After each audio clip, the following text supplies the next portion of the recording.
WhatsApp TV के खुसूसी programme में मैं हूं सुभान और इस खुसूसी प्रोग्राम में आज हम आपकी मुलाकात करवाते हैं पुराने शहर की जानी मानी शख्सियत और एक सीनियर सियासतदान मोहम्मद गौस साहब से, जो इस वक्त हमारे साथ मौजूद है। गौस साहब कोई नई चेहरा नहीं है और एक पुरानी जानी मानी शख्सियत है। गौस साहब एक सीनियर सियासतदान भी होने के नाते मजलिस इत्तेहादुल मुस्लिमीन से काफ़ी साल वाबस्ता रहे। तो चलिए गौस साहब, हम आपका इस्तकबाल करते हैं और आपसे सबसे पहले ये सवाल जानना चाहते हैं कि आपका क्या मकसद रहा है इस इलेक्शंस में उतरने के लिए। मैं अस्सलाम वालेकुम। मकसद ये था कि जो 50 साल का 35 साल जो चला, वो सालार मिल्लत का जो दौर था, वो गरीबों का दौर था। फिर उलमाए दीन का दौर था, रेस्पेक्ट होती थी उनकी। फिर मनसूबाबंदी तरीके से काम होते थे, हर एक की जवाबदारी रहती थी कि कोई भी अगर कोई गलत काम करता था या कोई गलत आदमी होता था, कुछ एक्शन लेते थे, चाहे वो कितनी बड़ी आदमी भी रहने दो। शख्सियत को नहीं देखी जाती थी, काम करने वाले को देखा जाता था। तो अल्हम्दुलिल्लाह उन्हीं की पैदावार है। अमाउल्लाह खां उनके साथ ही कैसे कैसे लीडर देखिए आप। करना देखेंगे, ये टाइम में भी देखना चाहिए, गुज़श्ता टाइम में भी देखना, और उन्हें किस तरीके से कौम की खिदमत करे वो भी देखना चाहिए। अमानुल्लाह खान साहब थे, मुमताज़ अहमद खान साहब है, उन्हीं के टाइम के हैं ये लोग। फिर आपके एम के मोबिन मेयर थे, उन्हें भी सीनियर आदमी थे। फिर आलमपली गोशया छोटी कम्युनिटी से आते थे, वफ़ादार भी थे वो, आज भी वफ़ादार हैं। कहीं भी रहें तो आज भी रोले थे सालार का नाम है, उनसे सीखे। हालांकि दूसरी कम्युनिटी के भी थे, इब्राहिम मसखदी सेठ थे, तो ये भी डॉक्टर साहब वगैरह, तो फिर वो भी सिलेक्शन। और एक को हम भूलते हैं, मुकरमुद्दीन एडवोकेट साहब थे, तो ज़िम्मेदार आदमी थे, जो भी काम करते थे मजलिस का ज़िम्मेदारी से करते थे। तो वो जो कहीं ना कहीं इन सालों के अंदर जो है कहीं ना कहीं वो ख़राब होते जा रहा है, दिन पे दिन मतलब बना रहा है। अब ये एक सबसे बड़ा रीज़न है। और सबसे बड़ी बात कह रहा हूँ मैं, आज तक ये बात नहीं कहा, पहली दफ़ा आपकी चैनल से कहना चाह रहा हूँ, फर्स्ट टाइम। जितने MIM के वफ़ादार लोग थे, जितने MIM के वफ़ादार लोग थे, उनको बहुत बुरी तरीके से बेइज्जत किया गया और कहीं ना कहीं उनको किनारे किया गया। और बागियाँ कितने हैं देखिए आप, पूरे कैसे मुकाम के ऊपर है। तो जो सीनियर पुराने लोग हैं वो तो सोच लेना भाई, आज 100 पुराने सीनियर लोगों का खता है मेरे पास। तो सबसे बड़ी बात ये है, वफादार जो रहते, जो जानिसार जो रहते, वो गेम चेंजर थे। जब देखिए अब दूसरा वक्त फिर गिना रहा हूँ, उनके काम की देखिए आप। ये हुसैन आलम गर्ल्स जूनियर कॉलेज था ना, पुराने शहर में पहला गर्ल्स जूनियर कॉलेज, और वो सामने खुर्शीदा प्लेग्राउंड था, तो खुली छूट दी है। आज इन्हों किसको खुली छूट दे रहे, प्रेस जला देते, हमको सऊदी यूनिवर्सिटी से खुली छूट के रहे। क्या है ये, बोलिए आप। तो सोच हमारी, तो इसका खामियाजा नुकसान होगा ज़रूर, और भी होगा। अगर अभी भी नहीं समझेंगे तो और ज़्यादा होगा। वो हुसैन आलम गर्ल्स जूनियर कॉलेज का बना। अब देखिए, इतने तालीमी इदारे थे निज़ाम के ज़माने के बाद से भी, पुलिस एक्शन के बाद में देखेंगे आप, धर्मानंद था, आपकी CTI था, समझे, बहुत ऐसे मशहूर इदारे थे। कहाँ है आज वो? तो जो आप बोलते ना, जो सब बिजनेस, हॉस्पिटलाइज भी होना तो बिजनेस, एक उस्मानिया दवाखाना, एक तिब्बी दवाखाना। उसके बाद हम गवर्नमेंट के रिप्रेजेंट, हमारे जेब से कुछ भी लगाओ, कुछ भी करो, एक अलग बात है, कुछ भी कर लीजिए। आपका गवर्नमेंट का पार्टिसिपेंट क्या है? आप ओल्ड सिटी के अंदर 50 साल से काम कर रहे हैं। मैं सब्जेक्ट दूसरे में आ गया कि वो सब्जेक्ट से हमको जो दूरी नज़र आ रही, क्यों भाई ऐसा क्यों हो रहा, ऐसा क्यों हो रहा, सब्र टूट रहा लोगों का, और किधर से पावर, मसल पावर से, मनी पावर से, इन तमाम चीज़ों से रोकेंगे तो कब तक भी नहीं, जितना दबाएंगे तो ज़्यादा उड़ जाती। आप ज़मीन पे भी देखेंगे तो समझ में आ रहा ना, वहाँ से बॉल खोल दीजिए, यहाँ पानी आ जाता, फिल्टर, मिरालम फिल्टर को और आपके रेडिल्स फिल्टर को, दोनों शहर के, कितनी प्लानिंग से। और आपको मालूम है 1990 में सीसी रोड्स हो गए, अंडरग्राउंड सीवरेज वो हो गया, समझिए आप। फिर आप कैसे बोले, जब फ्यूल नहीं था हमारे पास तो गैस के तेल से पावर का प्रॉब्लम रहती थी अपने पास, तो गैस के तेल से खंदील लगाते थे उस टाइम के ऊपर अपने शहर के। और एक खास बात है ना, 400 साल पहले क्या सोच के ना, आज जो इमारत है हमारे बुजुर्गों ने, हमारे जम्पायर जो भी थे बेचारे, वो जो इमारत दी है, आज उस इमारत के बाद ये दुनिया में अगर कहीं रहते तो मैं बोल रहा हूँ डेली 50,000 टूरिस्ट आते थे यहाँ पर। शर्म है इस 50 साल की क़ियादत के ऊपर। चार मीनार के पास पहले आप दो ईस्ट एंड वेस्ट साउथ के अंदर 2 टॉयलेट थे, बनाने दे दिए, कब्जा कर लिए, वो लोग कॉम्प्लेक्स ठोक दिए वहाँ पर। यहाँ पर डेंटल हॉस्पिटल के बाद एक यूरिनल रह गया। आप इतने बड़े शहर की तारीफ की बात करते, इतना ग्लोबलाइजेशन की बात करते, तरक्की की बात करते, जस्टिस के लिए लड़ते, सारी चीज़, पहले अपने पास तो देख लो, पहले बता दो, बोलो आप चार मीनार के एमएलए जो है ना, उनको बता दो टूरिज़्म का क्या मतलब है। तो अभी 12,000 टूरिस्ट आ रहे एवरीडे, वो मॉर्निंग 7 o'clock से लेके मोती गली से लेके, क्या ये हमारा फ़र्ज़ नहीं है?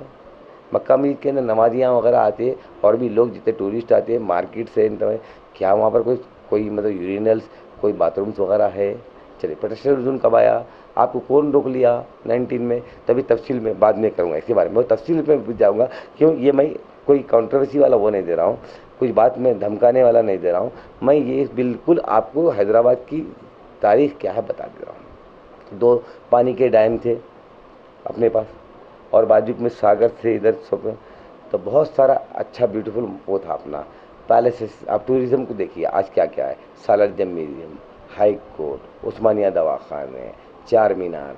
अब इस शहर की तरक्की करने वाला है जो डिप्टी सीएम साहब, अल्लाह उनको हिदायत दे दे, एक प्रोग्राम रहता है यार, ऐसा जो भी दिल में आया बोल दिए। उस्मानिया दवाखाना बिल्डिंग बना सकते हैं आज, ये हमारी कौम का असासा है, उसको गिरा के बनाते, कैसी कैसी बातें, कैसी कैसी चीज़ पेश कर रहे हैं। देखिए आप उसके आगे आइए, मूसी ने, मूसी को अगर आप गौर से देखेंगे, मूसी को अगर गौर से देखेंगे, 1813 की जो तस्वीर मिली है, इतनी खूबसूरत लहर है ये, दुनिया की सबसे खूबसूरत लहर है ये। आप फॉरेन को जाते, आप अपने के लंदन जाते, कहीं भी जाते, हमारी चीज़ भी बना, जब हमारे पास वो चीज़ मौजूद है। आज चार मीनार को बनाने के लिए इतना बड़ा सारे चीज़ बीच में, मक्का मस्जिद बनाने के लिए आज बना सकते तमाम चीज़ें। अल्लाह ने हमको ये दिया, हमारे बादशाह की जो सोच थी, जैसे हम बोलते हैं सालार मिलत की जो सोच थी, कॉन्क्रीट काम किए उन्होंने, अवैसी हॉस्पिटल करे, खसरा हॉस्पिटल करे, क्या क्या थी उनकी, एक थी ऐसी उस्मानिया हॉस्पिटल, ये सारी चीज़ें, हम एवरीथिंग परफेक्ट थे यहाँ पर। पानी का अच्छा वो था हमारे पास, हम डेवलपमेंट का खाली है घुमा फिरा रहे खाली बस कि डेवलपमेंट, क्या डेवलपमेंट आया? अब आइए डेवलपमेंट जो है, चार मीनार प्रेसिडेंशियल जोन बना, 19 CCP प्रोजेक्ट के नाम से बना, 1919 में बना, 1999 में बना, 99 से राइट नो क्या है, 17 साल में चार मीनार प्रेसिडेंशियल प्रोजेक्ट बना। कौन रोका था? कौन सा ऐसा आदमी आके आपके हाथ पकड़ के रोक लिए कि ना भाई आप इसको वो न करो, उसके क्या प्रॉब्लम थे मालूम होना ना भाई? आप तो बोल रहा नहीं। हम शहर की तरक्की आने का एक रास्ता होता ना, एक प्लान रहता, एक मकान बनाते, पूरा स्ट्रक्चर पूरा फाइनलाइज करके आप है ना वो करते। आप प्रूफ आप भेजो तो सही कि आप अभी आप 64 सीट लगा के मेयर लेते बोले ना, आपका प्रोग्राम क्या है, पिन पॉइंट प्रोग्राम क्या रखिए आप इसके अंदर? क्या अभी देखिए चौकी महबूब चौक मार्केट है, उस ज़माने में कहते जितने बंडी वाले आज बंडी वाले रोड पे ही है ना, कौन ऐसा आदमी था कि आपको मार्केटों में तब्दील करने के लिए हॉकर्स को रोकने आपका हाथ पकड़ लिए? कितने मैं आप देखिए निज़ाम के ज़माने के उस पॉपुलेशन के हिसाब की बात कर रहा हूँ मैं आपको। आज क्यों ग्रेटर हैदराबाद के बाजू के सराउंडिंग से आप है ना गवर्नमेंट को लेके है ना दूसरे जितने भी मंडी से स्लॉटर हाउस है आपके ना भी जैसे मिसाल के जनरल स्टोर्स की जो मंडीस होते हैं, छोटे छोटे मतलब आपके क्या कोसा बोलते ये तरकारी के मंडियाँ थे, देखिए आप NTR के रायतू बाज़ार ऐसे थे, ये बने ना, निज़ाम के ज़माने के देखिए आप, हर गौलीपुरा के अंदर एक स्लॉटर हाउस, उन्हें कहीं को जाके बकरे वहाँ से खरीद के लाता भाई। हाँ चलिए वो बंद हो गया, जान दीजिए, बंद कर दीजिए। आप वेजिटेबल मार्केट, फिश मार्केट्स, एक महबूब चौक मार्केट का स्ट्रक्चर देखिए आप, लंदन में भी नहीं मिलना इतना बड़ा गफ्फार काउंसलर, उसके भाया पूरे जने उसकी सागवान की लकड़ी निकाल के अपने घर बना लिए, मालूम है। ये तो आपका कल्चर है। चलिए कौन रोके? डिलैबरेटेड है। अगर मर जाएंगे तो मौत के ऊपर आके मातम मनाएंगे ये ढोंग करने वाले एमएलए, समझिए, वो मातम मनाएंगे ना, गिर गया तो। वहाँ पर आप देखिए प्लान है, एवरी ईयर 5 करोड़ रुपीस वापिस जा रहे। कौन है ये नहीं बनने देना चाह रहे? आप चौका टावर है, वो टावर जो है ना, वो टावर के अतराफ में इतना खूबसूरत टावर है, दूसरी जगह का जैसा टावर रहता उसके अतराफ में गार्डनिंग डाल के करके वहाँ का बिजनेस बढ़ जाता। कितने एंटिक्स के दुकान थे, कहाँ है आज एंटिक्स? उनको मालूम है, उन्होंने अपने घर के सामने घर के लिए लेना है तो हर वो चीज़ एंटिक के धुन के ले रहे। अरे आपका तो था ही यहाँ पर चौक, महबूब चौक जो मार्केट थी, उस मार्केट को तबाह ताराज कर दिए। एंटिक के दुकान थे, हेरिटेज स्ट्रक्चर था, सब चीज़ वहाँ पर। चौक की मस्जिद आज देखिए कितनी ब्यूटीफुल मस्जिद है, उसके लिए क्या किया गया बोलिए आप?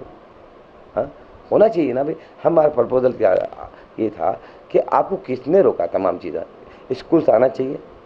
ग्रेटर हैदराबाद म्यूनसिपल कॉरपोरेशन थे, आप है ना, उन्हें क्या करते, ये लोग बोलते आप है ना कलेक्टर को दे दीजिए फंड, ये लोग भी छूट जाते। क्यों नहीं आना चाहिए? म्यूनसिपल बॉडीज़ के साथ, कॉरपोरेटर्स के साथ एजुकेशन बढ़ता, क्या क्या रिक्वायरमेंट है पूरी कम होती, पब्लिक की होती ना होती बोलिए आप? तो ऐसा कुछ ऐसी नहीं गवर्नमेंट स्कूल का इनॉग्रेशन करके बताइए आप मेरे को, बोलिए आप। इतनी आबादी के अंदर एक क्लास के अंदर 1200 100 200 बच्चे, किसने रोका था आपको ये काम करने के लिए? तो आप क्या करते, होना तो पूरे दवाखाने पूरे प्राइवेटाइज होना तो स्कूल्स वगैरह पूरे सारे प्राइवेटाइज होना। फिर आप जो कर रहे, मैं सिवा अकबरुद्दीन अवैसी के बात में कोई सा ऐसा एमएलए जो कौम की खिदमत के लिए दूसरे 7-8 एमएलए सारे जा रहे ना भाई कई देर भी, तो कौन सी उनकी पब्लिक के साथ पार्टिसिपेट है मतलब ना भाई? तो जब रोड के डेवलपमेंट की बात आई, वाटर का 2000 करोड़ रुपए मिले अपने को, आप ही खुद मंगे, और हम मीटिंग में बैठते भाई, सीधी बात है, गाड़ी में बोला भाई 1200 करोड़ दे दो, नहीं फिर बाद में बोले 2000, मैं 2000 करोड़ देता हूँ। बोले कहाँ गए वो 2000 करोड़ रुपये? स्कैंडल आपको मालूम होना चाहिए। हुसैनी आलम कारपोरेटर और दूध बोली कारपोरेटर दोनों मिलके, और एक मोबिन, 3 कारपोरेटर, नाम से बोल रहा हूँ, डर रहा हूँ नहीं किसी से, 3 कारपोरेटर ने 5 करोड़ के काम नॉमिनेशन से लिए। आप वो फाइल क्यों दबाने लगाए? फिर आज तीनों कारपोरेटर है। फिर तो आप बोलिए डेवलपमेंट के काम को कौन रोके? ये मंडी वाले, आप 50 साल में 4 मीनार की ब्यूटिफिकेशन में अब बदनुमा दाग है, मालूम हो? हाँ पानी नहीं है आपके पास, टूरिस्ट आते हैं उनके लिए पीने का पानी नहीं है, उनको बाथरूम नहीं है, आपको तमाम चीज़ नहीं है। मूसी के लिए मे बी 1200 करोड़ कुछ सैंक्शन हुए, उतना काम, फिर प्रोजेक्ट मर गए, छोड़ दिया। हाँ मूसी का आज क्या हालत है देखिए आप ना। तो जब काम करने के लिए कौन रोका गया? कितने फ्लाईओवर्स आए बताना चाहिए, कौन सी मेट्रो ट्रेन किधर से आ रही बताना चाहिए। आप भी गवर्नमेंट का हिस्सा है ना भाई, आपके बिना कोई चीज़ नहीं होती यहाँ पर। कुछ ऐसे हल्के के अंदर कितने वेजिटेबल्स के सुपरमार्केट्स वगैरह के, बल्दिया के मार्केट्स को रिमॉडलिंग करे आप ना भाई, कहाँ है आप? एक तो कितने प्लेग्राउंड्स है कि बच्चों के खेलने के लिए, क्रिकेट प्लेग्राउंड अभी अकबरुद्दीन अवैसी साहब बना रहे क्रिकेट प्लेग्राउंड एक, अब वो भी कमर्शियल रहेगा, 10,000 रुपये जैसा बच्चे के। आज कितनी ज़मीन है आउटकट्स के अंदर, अब यहाँ से ग्रेटर कितना होगा? आज ग्रेटर हैदराबाद में आ गया पूरा, क्या बताइए आप? स्पोर्ट काउंट का वो बना है यहाँ पर, उसके अंदर टेनिस वगैरह खेल सकते सारे चीज़। फुटबॉल खेलने के लिए कहाँ है बोलिए आप? फुटबॉल क्योंकि आप आबादी की तनासुब आबादी के ऊपर देखा जाएगा। हमारे बच्चे एजुकेशन में आना चाहिए, हमारे बच्चे फुटबॉल स्पोर्ट्स में आना चाहिए, हमारे बच्चे म्यूजिक इंडस्ट्रीज में आना चाहिए, हमारे बच्चे फिल्मी इंडस्ट्री में आना चाहिए, हमारे बच्चे कोई भी फील्ड हो उसके अंदर हमारे बच्चे रहना ही रहना। तो जब हमारे से इनका असल फंडा क्या है बोल रहा हूँ मैं, चैलेंज से बोल रहा हूँ, बता देना इन्हों कोई भी चीज़ हमारे साथ करके उनका उनको बताओ, उन्होंने तो क्या है बताओ भाई सारा। अब कुछ क्या क्या कर रहे हैं उसके ऊपर डिबेट चली जाती, दूसरी तरफ चली जाती। आपका एजेंडा क्या है बताइए? सूदखोर क्या आपको नहीं मालूम कौन चला रहे? क्यों आप उनको अपने साथ इतना बड़ा मौका दे रहे? कापीस चल रहे गरीब लोगों के। मक्का मस्जिद के अंदर कौन आपको रोका? चपला रोजाना जो तैबेदार बोलते थे, चपला रखते थे हिफाजत करने वाले, उसके पैसों से शर्म आना मेरे को शर्म आना। मैं हैदराबाद का शहरी हूँ और वो मक्का मस्जिद का मुसल्ली हूँ। मेरे को मालूम है कि मक्का मस्जिद का महीना 40,000 रुपये का जो मेंटेनेंस है, टूटियाँ टूट जाती है, बल्ब चले जाते हैं, इलेक्ट्रिक के सारे 40,000 रुपये का वो है। कैसा आते पैसे मालूम आपको? और साहब हम आपको यहाँ पर रोकना चाहेंगे कि आपने काफ़ी एक अच्छी बात कही कि मजलिस पार्टी में सूदखोरों का भी डोमिनेशन है, सूदखोर भी इससे वाबस्ता है। तो सूदखोरों पर आप तफसीली रोशनी डाल सकते हैं और आपका कहना क्या है, सूदखोर किन को कह रहे हैं, क्या आप इस पर डायरेक्ट बता सकते हैं? सब डायरेक्ट बताने के लिए कोई सी बात नहीं। हैदराबाद में कोई ऐसा आदमी नहीं है कि ना भी एक फैमिली को नहीं बोल सकता कि सूदखोर नहीं है। कौन कौन है? कौन अहमद है ये, कौन मोहसिन है ये, समझिए आप, कौन शाकिर है ये, कौन हमू है ये, कौन इमरान है ये किसी को नहीं मालूम है। आप चेहरे देख लीजिए, उनके पीछे ठहरे हुए नजर आएंगे आपको। ये बात नहीं है, बात इनकी बल्कि नहीं। आप एक बात आपको रोशनी डालना चाह रहा हूँ, ये बात देखिए, इनके सपोर्टर्स कौन कौन है, कौन सपोर्टर है, ये बढ़ावा क्यों मिल रहा है, उसका एक हमारे पास है ना भाई, आज हमारे पास एक प्रूफ भी है।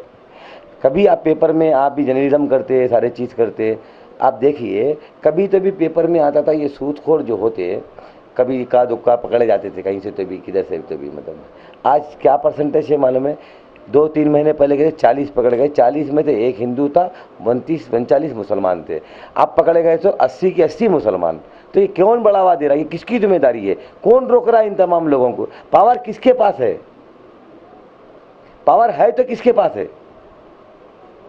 आप ही के पास है ना। आप ही की जिम्मेदारी है समाज में बुराई साहब आपसे एक और सवाल ये जानना चाहेंगे कि जैसा कि आपकी फैमिली यानी आपकी अहलिया और आपके बेटे को भी पॉलिटिक्स में ला लिया गया है, ये दोनों भी इंतखाबी उम्मीदवार है और मुख्तलिफ गोशों की तरफ से और मुख्तलिफ क़यादीन की तरफ से इन पर भी तनकीद की जा रही है। तो इस पर आपके क्या रिएक्शन है, आपका क्या रद्द-ए-अमल? देखिए साहब, एक बात बोलता हूँ, ये सब कंट्रोवर्सी में फंसाने वाली बातें हैं। एक तरफ हमारी वाइफ को रोड पे क्यों लाए बोल के बोल रहे हैं, तो या तो ये जितने भी पॉलिटिशियंस हैं वो लंगे हैं पूरे, समझिए आप, बोलने वाले भी लंगे हैं एक मानो में। क्यों बोले तो जब हमारे मजलिस इत्तेहादुल मुस्लिमीन का स्टेज से बोल रहे हैं कि ऐसी सी बात है, तुम तुम्हारे बच्चे को लाते तो अच्छी बात है, उनकी बात का जवाब नहीं देना। उन्होंने बहुत बड़े लीडर है, कौम के हमदर्द है, मैं उनकी बात का जवाब नहीं दे रहा हूँ। आप अपने तरफ ही देख लीजिए, आप किस तरीके से बोल रहे, समझ नहीं आने वाली बात है। आप 16 से 20 कैंडिडेट ना भी मेरी बहनों को उतारे, समझे आप, उनसे भी कैनवेसिंग करा रहे, घर घर डोर से वो करा रहे, उन अपने मिसाइल के हल की बात करें। भाई ऐसी बात है, इस जमहूरी हक़ है। जब गवर्नमेंट ने 50% रिजर्वेशन दिया, डॉक्टर्स बनती हैं लेडी, समझिए आप, डॉक्टर बनती है, तो इसका मतलब ये है जितने भी पॉलिटिशियन रहते हैं वो सारे बदमाश, गुंडे, लंगे पुंगे रहते। क्या बोलिए आप? तो इस तरीके की बात ना नहीं होना चाहिए। फिर भी अगर उनको अच्छा दिखता तो बोलिए। शराब पीने के बारे में, डांस को देखने के बारे में, क्या क्या की 2-3 अल्फाज उन्होंने बोले। सोचना, उन्होंने, हम एक ही टीम के आदमी थे, समझिए आप। अब बाहर बात बोलने से क्या फ़ायदा? जवानियों में तुम भी क्या करें, हम भी क्या करें, ये डिबेट कर लेते। अभी आप स्ट्रक्चर बिल्डअप करना चाहिए, कौम में क्या बुराई है, सूदखोरों को कैसा बढ़ाना चाहिए, लैंड ग्राबरों को किस तरीके से वो करना चाहिए। जो देखिए आप इतनी बड़ी मतलब वो करते, हमारे सदर साहब को ना भाई समझ में आना चाहिए। एक ही कम्युनिटी के लोग जो है, गरीब लोगों के 100 गज का प्लाट खरीद लो, बेच देते वो लोग। दूसरे दिन आते 1 महीने के बाद, आप पूरे पहाड़ी शरीफ में, आप पहाड़ी शरीफ में, मैसरम में, आप मेरा शाहीन नगर में, तमाम चीज़ों में कोई छुपी गई। ये किसका काम है बोलिए आप? अब गौस भाई अब क्या बोलेंगे, तुम वहाँ फलानी जगह एक लड़की के साथ है ना भाई वो करे थे, वो फलाना बातें करे थे उधर, वो इसको माइंड डाइवर्ट करने वाली बात है। ये सब फालतू बातें, पब्लिक इसमें इंटरेस्ट नहीं रख रही आजकल। मतलब ना भाई, आप देखिए, एक शरीफ 5 वक्ता नमाजी बच्चा है, अल्लाह रसूल जानता है, उन्हें इंटरनेट इस्तेमाल करता है। आप देखते ही इंटरनेट के ऊपर, एक बच्ची है, औरत बच्ची है, मेरी माँ है, कोई बहन है, इंटरनेट का यूज़र जो रहता, आप देखिए फेसबुक का अगर देखिए, आप देखते ही आप भी वही से थे, मैंने बना खोलते आपके सामने क्या चाहिए, तो आप जिस एंगल से बुरा देखना चाहे बुरा देखिए, अच्छा देखना चाहे अच्छा देखिए, आपको जो फायदे मैंने वो देखिए। होना क्या चाहिए, आपने ऐसा क्या गलत काम किए, पब्लिक के बारे में क्यों ऐसा किए। हम 15 साल है ना भाई आपको काम करने का मौका दिए, आप लोगों को पानी नहीं पहुंचा सके, आप रोड नहीं पहुंचा सके, आप फलाने चीज़ नहीं पहुंचाए। इलेक्शन बल्दिया का है ना जी, ये जाति एक दूसरे के ऊपर बोलने का थोड़ी है। मतलब हम जो बात बोल रहे हैं, हम क्या बोल रहे हैं, बल्दिया इलेक्शन के अंदर मजलिस इत्तेहादुल मुस्लिमीन देश खतरा में है बोल के MIM इलेक्शन लड़ती गाँव के पंचायती इलेक्शन के म्यूनसिपालिटीज़ के अंदर। ग्रेटर हैदराबाद के अंदर डेवलपमेंट के ऊपर लड़ने की क्या जरूरत है, इनकाउंटर के ऊपर बोलो ना भाई, बात करो ना। इनकाउंटर के जलसे के अंदर इन्होंने बोले नहीं मियाँ अपन कम से कम, मेरे को बोल रहे एक इनकाउंटर का जलसे का परमिशन लेना है मियाँ। बोला अच्छी बात, सब ले लेंगे, देख लो ऐसा करना। खाली अब क्या करते, मतलब ये क्या करते का क्या मतलब रहता, खाली एक इनकाउंटर का जलसे का वो ले लिए तो क्या क्या करते हुए क्या मतलब, क्यों मतलब है ना भाई आज खामोश बैठे हुए। भाई महाराष्ट्र के श्री कृष्णा कमीशन की रिपोर्ट मांगने का हक है आपको। हाँ, मक्का मस्जिद के दोषियों को, मक्का मस्जिद के पुलिस वालों के खिलाफ में आज 15 साल 10 साल से ज़्यादा होगा, क्या ये हक नहीं है हमको पूछने का। काफ़ी अच्छा सवाल है, काफ़ी अहम सवाल है। जैसे कि सभी लोग जानते हैं कि साल 2015 यानी अप्रैल के माह में विखारुद्दीन और उनके 4 साथियों को इनकाउंटर के नाम पर शहीद कर दिया गया, मगर अभी तक असदुद्दीन अवैसी ने इस बारे में कुछ नहीं कहा, और ना ही विखार के घर और ना ही किसी दूसरे शहीदों के घर जाकर असदुद्दीन अवैसी ने उनके अफराद ख़ानदान को पुरसा दिया। मगर हमारे सभी व्यूवर्स को एक मरतबे बता दें कि चंद रोज़ कबल हैदराबाद के सेंट्रल यूनिवर्सिटी में वेमुला रोहित नामी एक PhD स्कॉलर ने खुदकशी की। उस पर असदुद्दीन अवैसी ने जाकर वहाँ के स्टूडेंट्स के साथ अपने इजहार यगानियत किया। तो चलिए सुनते हैं इस बारे में गौस साहब क्या कहते हैं। साहब ये सारी चीज़ें पब्लिसिटी स्टंट है। अगर वाकई में मैं दावत देना चाहता हूँ कि आप आइए दलित भाई, मैं जिस पार्टी से हूँ, आइए मुसलमान भाई, आइए हिंदू भाई, आइए सिख भाई, ये सारे चीज़ क्या है, वहाँ जाके ना आंसू बहाने का ये सारे चीज़ आपकी दो डबल जो स्टैंडर्ड बात है ये यही नज़र आ जाती है। मतलब आप एक तरफ स्टेट गवर्नमेंट को क्या बता रहे हैं कि आप है ना भाई हम कम्युनियल नहीं है भाई, आपके उसमें है। विखारुद्दीन की बात अगर कहीं आती है, इनकाउंटर की आलर इनकाउंटर की बात अगर आती है कि अब वो हमारे उत्तम कुमार रेड्डी खुद बोले कि आप क्यों इसके बारे में आवाज़ नहीं उठा रहे, वी आर फाइटिंग, अपन सब जने एक जगह होकर फाइट करेंगे, क्यों दबाना चाह रहे, इसके पीछे रीज़न क्या है। अब देखिए यहाँ पर ऐसा होता 2 मिनट के अंदर आप किसी भी एक कंट्रोवर्सी वाला हो, आप दिल्ली बाई फ्लाइट शाम में डिबेट में हिस्सा लेने के लिए दिल्ली रह रहे, मतलब नहीं तो आपकी भाई आप हमारे पुराने जो कायद थे उन्होंने मतलब है ना भाई जो बोलते थे वो बोलते थे, जो करते थे वो करते थे। सोचना पड़ेगा हमको कि क्यों इतनी स्पीड है इसके अंदर, कहाँ है जो टीवी के ऊपर 1000 करोड़ खर्चा करके। कल ही मैं देख रहा था उन्हें फेसबुक के सेल्फी के उन्होंने खुद भी परेशान हो गए, मतलब है ना भाई सर एक सेल्फी, ओ सर नहीं बोले PM साहब को दी, नहीं तो इतने खुश होते थे उन्होंने। आप मत हमको क्या बोल रहे हैं, हम 2 चीज़ हमारे बोलने की बहुत ज़रूरी है। अगर आप दिल्ली की के जो भी वो अशफाक का जो हुआ दादरी वाक़ा, अगर आप उसको कंडेम करते हैं, उसके घर पे जाके मिलते हैं, तो आपका तो जहाँ से तुमको मिल्लत के नाम पे वोट दे के पार्लियामेंट मेंबर बनाया, उनके घर पे जाने का वक्त नहीं है, नहीं उनसे मिलने का, उनको पुरसा देने का।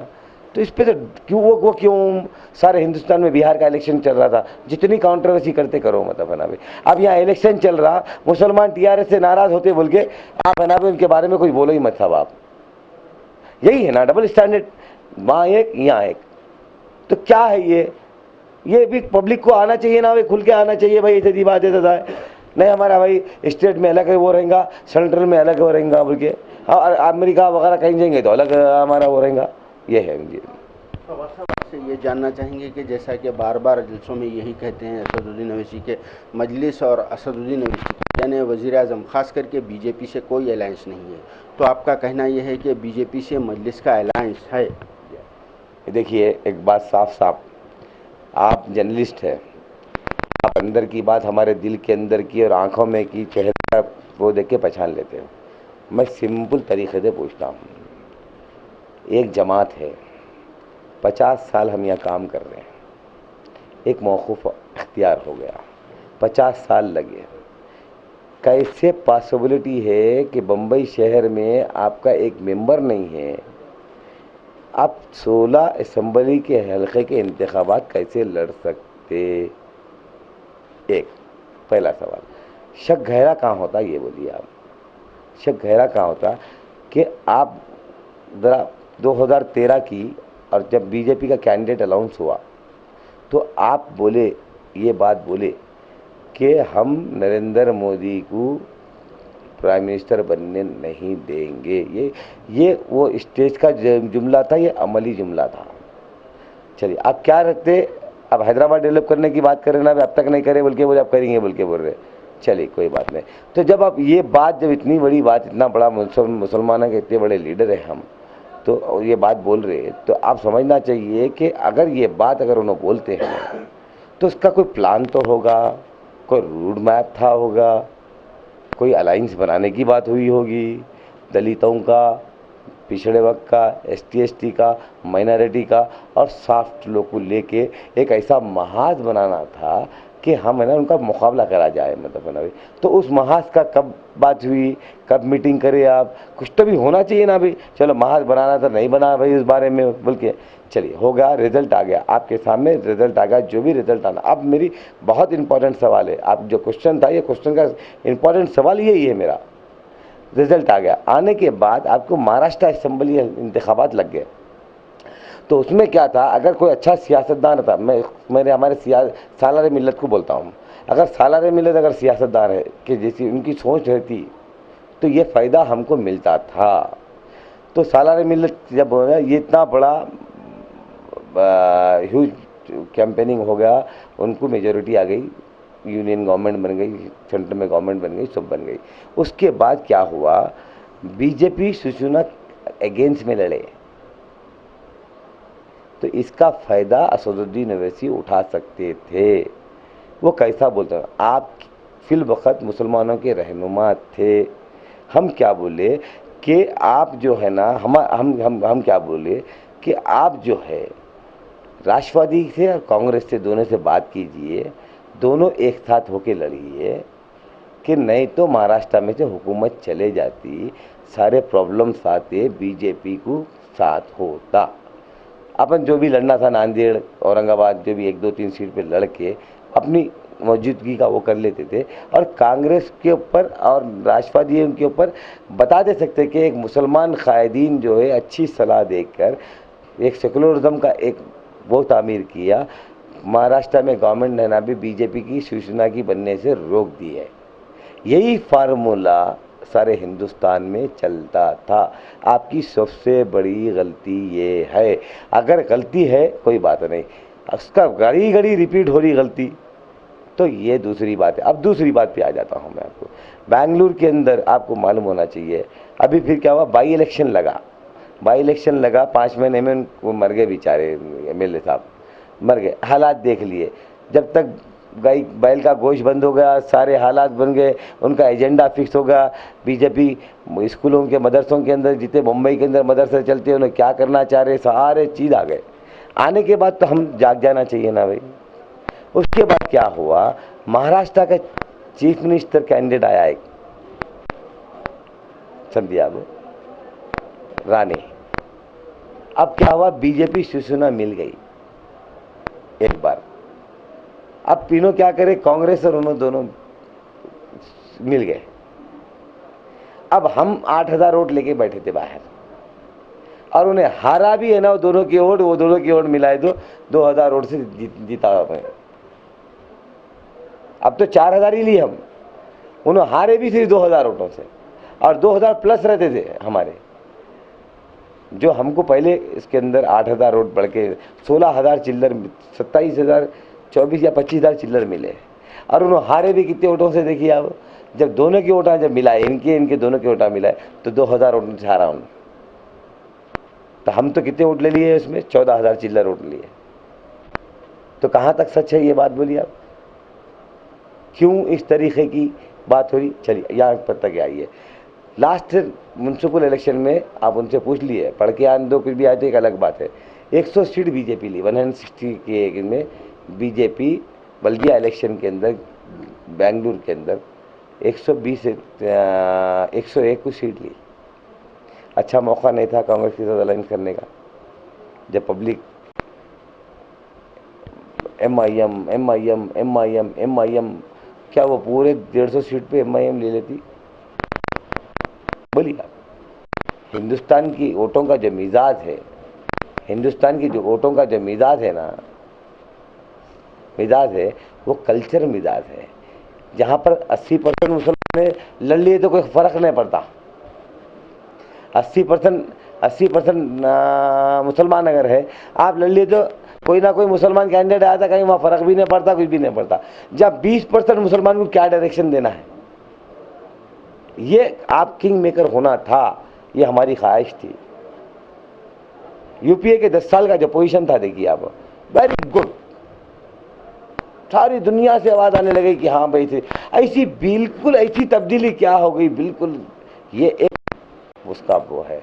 तो जब वहाँ गए, वहाँ जाने के बाद तो दिमाग ठिकाने पे आ जाना ना भाई। फिर कौन है वो पूरी, ये जितने फाइनेंसर है, ये जितने भी है उन्होंने वो फौज है पूरी, कार्यकर्ता फौज नहीं है।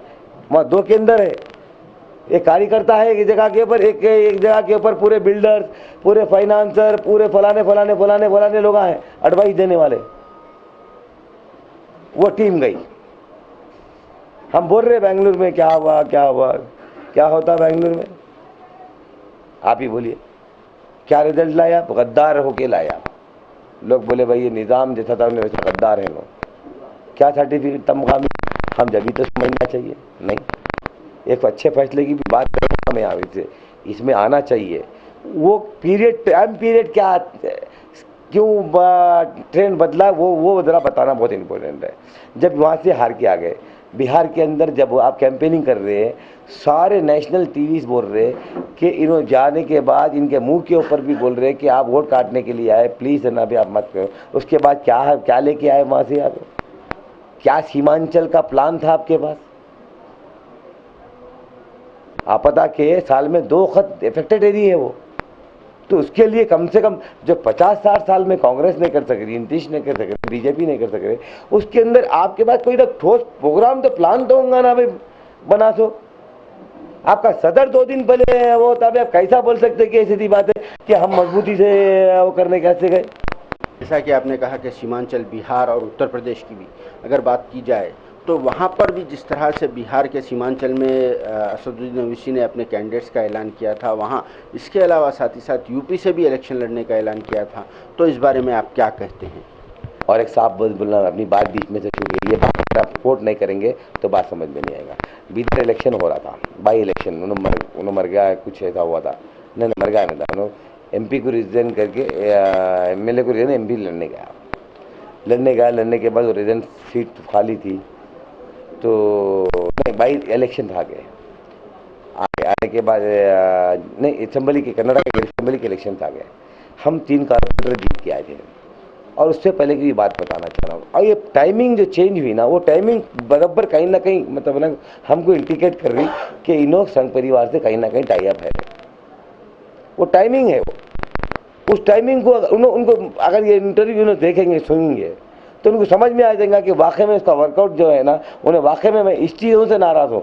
मैं उनकी कोई क्या कहाँ क्या बना रहे, 1 करोड़ का उन्होंने सूट पहन रहे, आप क्या पहन रहे, कोसी गाड़ी इस तरह ये मेरा कल्चर नहीं है। मैं देखा हूँ मेरे साहब को, मैं अपनी आँखों से देखा हूँ, उस ज़माने में उन्हें कार में थे मतलब बना हुए, उनका ख़ानदानी वो है, अल्हम्दुलिल्लाह। ये सब बातें हैं, ये सब बात में नहीं जाना है, बात क्या करना है उसूल की बात। तो टाइमिंग थी, तो बल्दिया का इलेक्शन लड़े हम, तो मेरे को बोले मियाँ देखो कांग्रेस को नुकसान नहीं होना और मुस्लिम को नुकसान नहीं होना, फार्मूला बताओ तुम। बोले मैं था 3 जगह पे जहाँ से 3 सीट लाए। मैं बोला साहब 80% वोटर में लड़ेंगे, मुसलमानों के 80% जहाँ आबादी है वहीं लड़ेंगे अपन। लड़के अगर हारा भी तो मुसलमान, जीता तो भी मुसलमान, अपना काम चालू हो जाता। चलिए ये होगा 3 सीट बसपा कल्याण से आए, 3 सीट बीदर शरीफ से आए, हो गया। होने के बाद असेंबली इलेक्शन के इंतखाबात आ गए। आने के बाद मेरे को बोले कि सीधी बात है, एक बहुत बड़े बिजनेसमैन हैं, मैं अच्छे तरीके से जानता हूँ उनको, जो है ना वे, बोला सब जने मेरे को 2 दिन पटाए। कैसे थी बात है, रहीम खां एमएलए थे कांग्रेस के, तो मैं ही इंडिकेट किया था साहब को। मैं बोला साहब ये देखो एक बात बोलता हूँ, अपन 12 रबी लेवल को ऐलान करें, कांग्रेस को, राष्ट्रवादी को, सबको बोल रहे कि आप टिकट दीजिए कैंडिडेटों को, मुसलमान की नुमाइंदगी बढ़ा दीजिए आप। तो दोहरापन कैसा, एक डिप्टी सीएम इधर आना तो बर्दाश्त नहीं होता, कोई शब्बीर अली, कोई मिनिस्टर, कोई भी इधर आए तो इधर इधर इधर एक जलसा कर लिए तो ख़त्म नीचे आते उनको गिरा ही देते, मतलब उन्होंने। तो दोहरापन जो होता, डबल स्टैंडर्ड जो बातें रहती, कहीं ना कहीं इंडिकेट करती कि इन बातों को कि है ना भाई कहीं ना कहीं आपका सास बात ये है। तो बिदर के अंदर आए तो उन्होंने बात करे, नहीं भाई है ना भाई, तो मेरे को बुला के पूछे। मैं बोला देखो साहब आप बात बोले थे कि कांग्रेस पार्टी को सबको बोल रहे कि टिकट दो आप, मैं आपकी कैंपेनिंग करके कैंडिडेट को जिता के लाता हूँ। तो अल्हम्दुलिल्लाह भाई जज्बा ऐसा होना, हम क्या चाह रहे हैं, माइनॉरिटीज़ बढ़ना चाहिए, एजुकेशन लाइन में बढ़ना चाहिए, तो सारी जगह बढ़ना चाहिए ना भाई। तो उनका तनासुब गिरना कैसा, कहीं को गिराना, तो आप गिराने के हथियार क्यों बन रहे, इसमें भी तो फिर संघ परिवार आ रहा ना भाई। उनका क्या एजेंडा क्या है, बच्चे संघ परिवार का एजेंडा क्या है कि मुसलमान तरक्की नहीं करना, मुसलमान वेल एजुकेट नहीं होना, मुसलमान डॉक्टर नहीं होना, मुसलमान इंजीनियर नहीं होना, मुसलमान साइंटिस्ट नहीं होना, मुसलमान तमाम चीज़ है उनका, उन्हों पसमानदा रहना उनका एजेंडा। उस एजेंडे को कहीं ना कहीं आप बना भी सपोर्ट कर रहे हैं ना। अभी सपोर्ट नंबर 1 की बात बता रहा हूँ। तो जब आप क्या बोले कि सीधी बात है भाई क्या करना चाहिए, मैं बोला देखो सर एक बात बोलता हूँ, अगर हम 10,000 चिल्लर को छोड़ लिए, नहीं 12-13 हज़ार को छोड़ लिए, ये टाइम के ऊपर अगर ना कैंडिडेट है तो अपन वो उसको हराने के है ना भी वो बन जाएंगे अपन बोल के बुलाने, तो लिहाजा अगर अपन छोड़ देंगे इसको, मतलब करना